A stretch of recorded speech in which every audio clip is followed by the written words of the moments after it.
నమస్తే. Welcome to our channel. జన సైనికుల పైన, అదే విధంగా పవన్ కళ్యాణ్ పైన మాజీ మంత్రి, వైసీపీ కీలక నేత ఆర్‌కే రోజా కొన్ని కీలక కామెంట్స్ చేశారు. మరి ఆ కామెంట్స్‌ని ఏ విధంగా చూడాలి తెలుసుకునే ప్రయత్నం చేద్దాం. మనతో పాటుగా ప్రస్తుతం జూమ్ కాల్‌లో అటెండ్ అయ్యి ఉన్నారు కామన్ మ్యాన్ కిరణ్ గారు. నమస్తే అండి కిరణ్ గారు. నమస్కారం. జన సైనికులు జెండా మోయడానికి తప్పిస్తే, పవన్ కళ్యాణ్ ప్యాకేజీలకి తీసుకోవడానికి తప్పిస్తే ఇంకెందుకు పనికిరారు అనే విధంగా మాజీ మంత్రి ఆర్‌కే రోజా కామెంట్స్ చేశారు. ఈ కామెంట్స్‌ని ఏ విధంగా చూడాలంటారు? ఇలాంటి మాటలు అనబట్టే ప్రశాంతంగా సినిమాలు చేసుకునే పవన్ కళ్యాణ్‌ని రాజకీయాల్లోకి తీసుకొనొచ్చి 151 సీట్లు వచ్చిన వైఎస్ఆర్ కాంగ్రెస్ పార్టీకి 11 సీట్లు రావటానికి మెయిన్ కారణం రోజా అయింది. సింపుల్‌గా ఇంతకన్నా సింపుల్‌గా ఇంకేం చెప్పక్కర్లేదమ్మా. ఎందుకు మీరు అన్న మాటలు గాని, మీరు చేసిన అభివృద్ధి గాని, నిజంగా 2019లో 151 సీట్లొచ్చి, 2024లో 11 సీట్లు వచ్చిన తర్వాత, మీరు చేసిన అభివృద్ధి ఏంటి అనేది ఇంక మేము పద్దాకలా నేను మాట్లాడాలా? చెప్పాలా?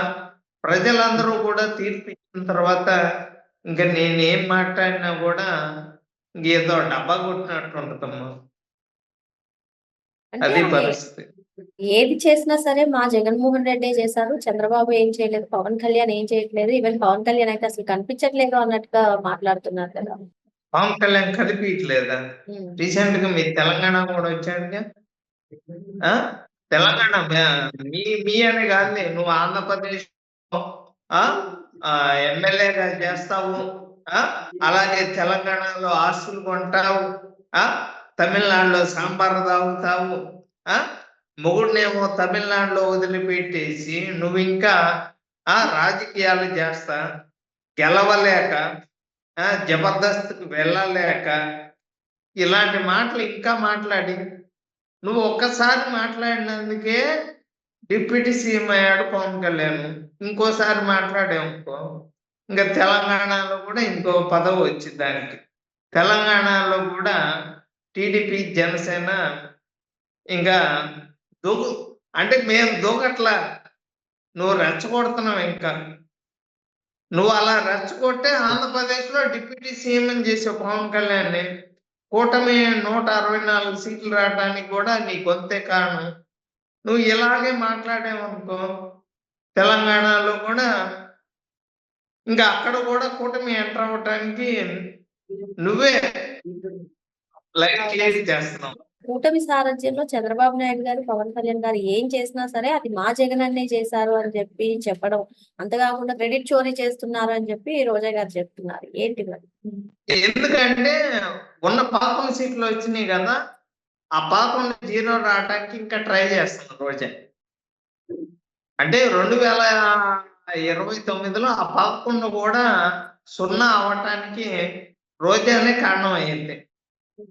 వాడు ఏం చేయక కనీసం అసెంబ్లీకి నువ్వు ఎట్లొస్తావులే ప్రతిపక్ష హోదా కూడా లేని తర్వాత, నాకు ప్రతిపక్ష హోదా ఇయ్యండి అని చెప్పి మాట్లాడి, కనీసం రాష్ట్రంలో ఉండకుండా బెంగుళూరు యలహంక ప్యాలెస్‌కి వెళ్ళి జగన్మోహన్ రెడ్డి గురించి గాని, ఈ రోజా గురించి గాని, గుడివాడ అమర్నాథ్ గురించి గాని, రీసెంట్‌గా పేరు నానికి అర్థమైంది. వాళ్ళ గురించి, వాళ్ళ పార్టీ గురించి, వాళ్ళు చేసిన డెవలప్‌మెంట్ గురించి అన్నీ తెలిసి ఆయనైతే తేరుకున్నాడు. వీళ్ళకి ఇంకా అర్థం కావట్లే ఇంకా.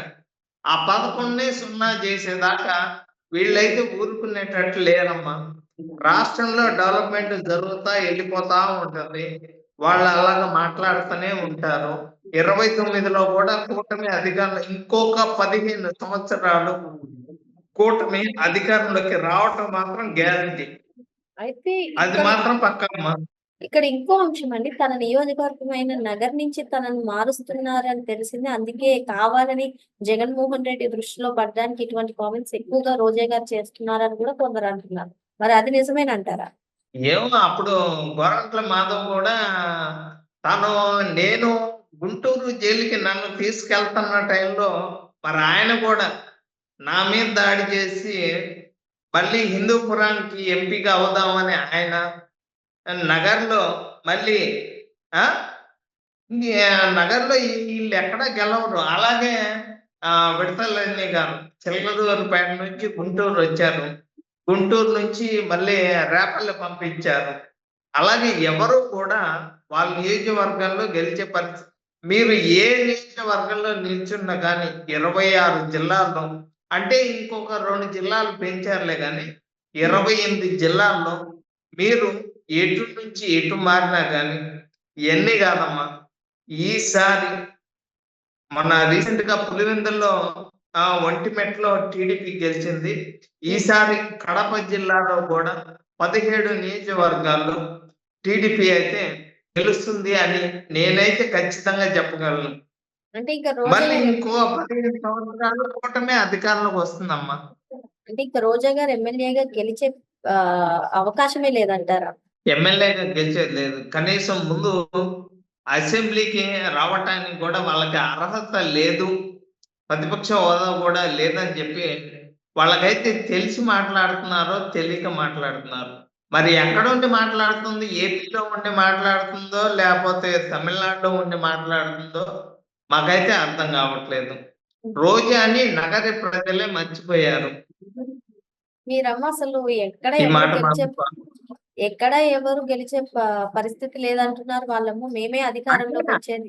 అలా మాట్లాడే 151 సీట్లను 11 చేశారు. 11ని 0 చేయాలిగా.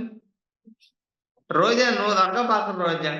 నువ్వు అదే విధంగా కూటమిని, పవన్ కళ్యాణ్‌ని ఇష్టం వచ్చినట్టు మాట్లాడి